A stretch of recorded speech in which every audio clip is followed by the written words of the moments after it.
গুম খুনের ঘটনায় মানবতাবিরোধী অপরাধের পৃথক ৩টি অভিযোগে ১৫ সেনা কর্মকর্তাকে কারাগারে পাঠানোর নির্দেশ দিয়েছেন আন্তর্জাতিক অপরাধ ট্রাইব্যুনাল। পাশাপাশি পলাতক শেখ হাসিনা, তারেক সিদ্দিকী সহ বাকিদের হাজির হতে পত্রিকায় বিজ্ঞপ্তি প্রকাশের নির্দেশও দিয়েছেন আদালত। সকাল 8:30টায় এই আদেশ দেন বিচারপতি মোহাম্মদ গোলাম মর্তুজা মজুমদারের নেতৃত্বাধীন ৩ সদস্যের ট্রাইব্যুনাল ১। প্রসিকিউশন বলছে তারা কোন কারাগারে থাকবেন তা ঠিক করবে কারা কর্তৃপক্ষ। তবে অভিযুক্তদের আইনজীবী জানিয়েছেন সেনানিবাসের সাব জেলে থাকবেন তারা। সেনা কর্মকর্তাদের এই বিচার প্রক্রিয়ায় সন্তোষ জানিয়েছেন গুমের অভিযোগকারীরা। সাইদুল ইসলামের রিপোর্ট।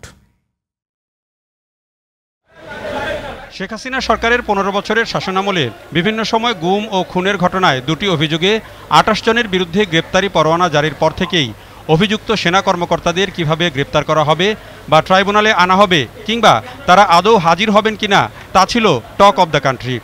সেসব আলোচনা পেছনে ফেলে বুধবার সকাল ৭টার পরপরই কড়া নিরাপত্তায় আন্তর্জাতিক অপরাধ ট্রাইব্যুনালে হাজির করা হয় হেফাজতে থাকা ১৫ সেনা কর্মকর্তাকে।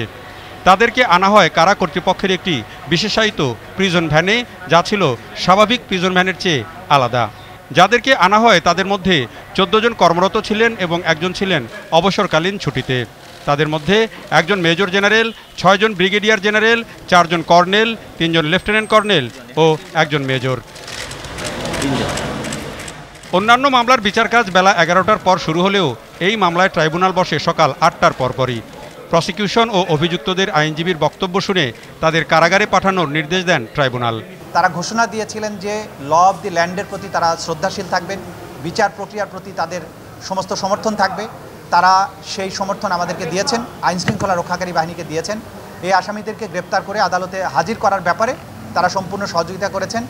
এটা আইনশৃঙ্খলা রক্ষাকারী বাহিনীর মাধ্যমে আমরা জানতে পেরেছি।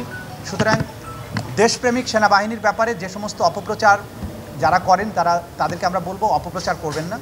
তাদেরকে গ্রেপ্তার দেখিয়ে কারাগারে প্রেরণের নির্দেশ দেওয়া হয়েছে এবং পরবর্তী তারিখ ২০শে নভেম্বর ধার্য করা হয়েছে। এবং এই মামলায় শেখ হাসিনা সহ জেনারেল তারেক সিদ্দিকী সহ যে সমস্ত আসামি পলাতক আছেন তাদের বিরুদ্ধে পত্রিকায় বিজ্ঞপ্তি দিয়ে হাজির হওয়ার জন্য নির্দেশ দেওয়া হয়েছে। তারা সেনানিবাসের সাবজেলে থাকবেন বলে জানিয়েছেন অভিযুক্তদের আইনজীবী ব্যারিস্টার সরওয়ার। অভিযুক্তরা আত্মসমর্পণ করেছেন বলেও দাবি করেন তিনি। তাদেরকে সাবজেলেই রাখা হবে। তারা আইনের প্রতি শ্রদ্ধাশীল হয়ে আজকে এই আদালতে তারা আত্মসমর্পণ করেছে।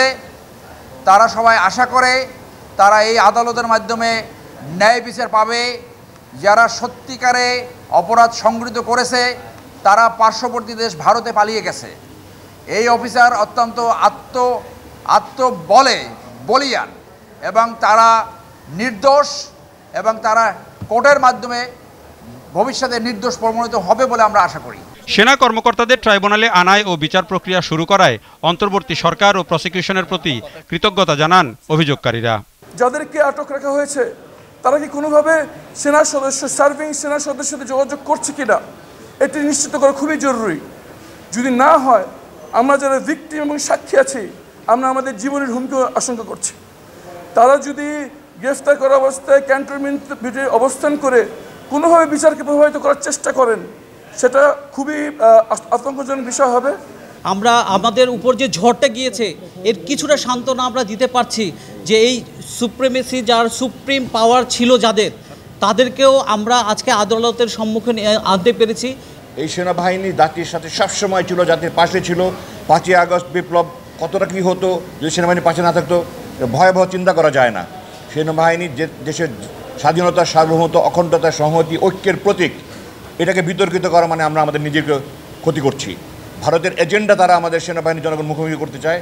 আমরা যদি নিজেরা এই দেশের জনগণ যদি সেনাবাহিনীর মুখোমুখি হয় এই অসাধু এই দুর্নীতিপরায়ণ কিছু অফিসারের জন্য দেশের ক্ষতি হবে, আমার আপনার ক্ষতি হবে।